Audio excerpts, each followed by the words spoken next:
Naka-experience ba mo mga guys and gays nga katong wala pa kay trabaho, wala man kay utang, unya katong nakatrabaho na ka, nagkautang-utang naman hinuon? Mao na guys, nga may pay mo uli sa ko guys. Har har har. Hi guys, ako dai si Clef. Clef, hooray! Gihatod lang ko ni Manang Fred sa kalsada para mangita og buhis. Maong buhis kay taxi. Mauto, guys at gays, sa EDSA Minangagi, ako na lang po givideohan ang building sa amo ang opisina. Pag abot na ko sa airport, nabaguhan ko guys, kay walay x-ray sa entrance. May gani, wala na ilaglag bala guys. Laglag panty naman goy osuron. Mauto guys, naghulat ko sa oras sa paglupad sa eroplano. Guys, unsa ang sakyanan nga mamaak? Unsa pa, eroplano.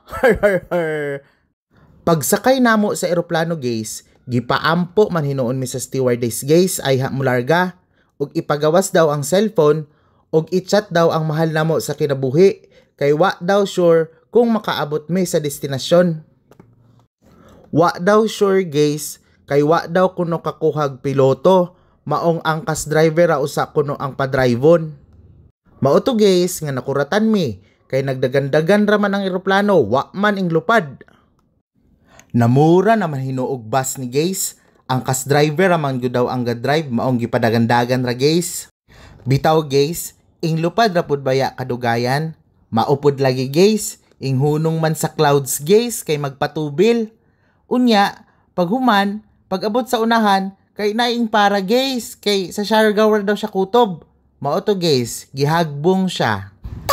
Nagsigaw-sigaw siya guys, pagkahagbong niya. Siargawa lagi guys. After 10 years guys, ing tugpa na ang eroplano guys. Welcome to Pagadian na. Humana!